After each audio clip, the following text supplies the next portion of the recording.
the other weird thing that happened was Street Fighter V's Season 4 was technically announced. Evil Ryu, Shadow Ryu, Kage, first playable character, and he is only available for individual purchase. And they've announced that there's no season pass that's popping up for Street Fighter V, which was one of the weirdest things because it is the first time that that hasn't happened. So something very funny is going on with Season 4, and even Capcom has directly said, yeah, we're approaching this season a lot differently than the previous seasons of Street Fighter. So either they have big plans, and there's a lot of stuff happening in the near future where they are setting up content in a different way, where potentially their season pass might have more stuff than the previous ones. That's like best case scenario. But I think the other best case scenario is the fact that the other highly likely scenario is that Street Fighter V Season 4 might not be as thick of a season from compared to the previous ones. There might actually be not as much content involved, where Street Fighter V could potentially have a decent amount of characters, like maybe 4, maybe 3. And this is very similar to the quote-unquote Season 4 that Killer Instinct had, where once KI started wrapping up around its 4th season, it got 3 final characters. It got Shin Hisako, Kilgore, as well as Eagle. And it was a smaller season where I think the characters were individually kind of purchased. So this is sort of reminiscent of many things that we are familiar with the past of Killer Instinct having seasons and Street Fighter V having seasons. I think the big picture is that, yeah, they're not providing they're not going to offer a season pass content. They're going to offer like other stuff. Maybe not as many characters.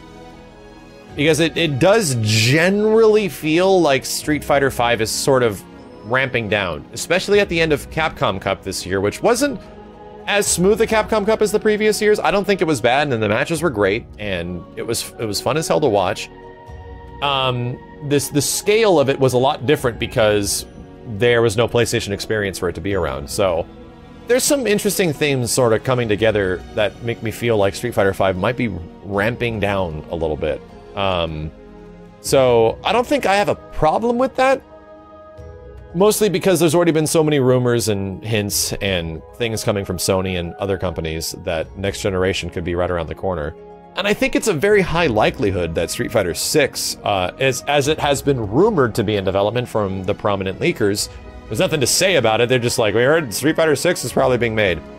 Well, no shit. It's more likely that that game is going to be somewhere close to the next generation hardware whenever it does come out in 2020 or whatnot. So, I'm excited for Street Fighter to move away from Street Fighter V to see what they can possibly do to make it more interesting, because I think many lessons can be learned from this game. And I think Season 4 sort of being the way it is, and individual character sales could be sort of telling of that they're sort of winding down. And I am completely okay with this, because if next generation is on the horizon, it's going to be an immediate dash to get your fighting game to be the closest one to launch, because those launch games, the people look for, I need my racing game, I need my adventure game, I need my FPS, I need my fighting game. These are like casual sales, and you'll pick up a ton of casual sales by just being the fighting game option on a next generation system, as long as it looks good. So I'd imagine that Capcom is probably looking at that and being like, you need to start taking advantage of this.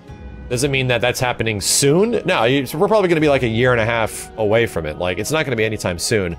However, the fact that we have Street Fighter V going through what it is right now might be very telling. But either way, I'm curious what other characters we're going to get. I'm curious if we're going to get other Shoto-style characters. And I don't even know if I actually want Shoto-style characters in Street Fighter V after the way Kage came out. I love his design, and playing and doing combos with him is really fun. I just don't feel I enjoy Street Fighter V neutral with the Shotos very much in that game. Because G's neutral is so much fun. I love playing that character in every single regard.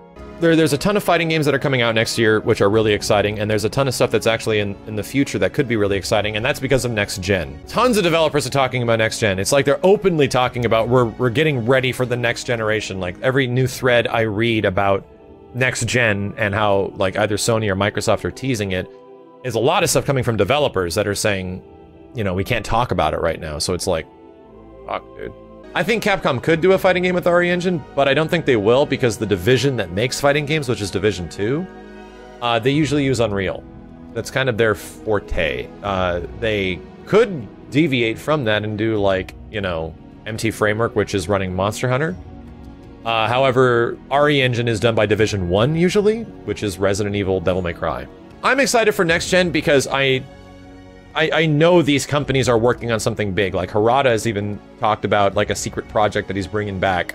Like, we don't even know what the hell it is. There's shit in the background that is being worked on, and we just don't know about it, but I think it's tied to next generation hardware. So, give me trailers, man. I'm ready. I'm ready. Let's go.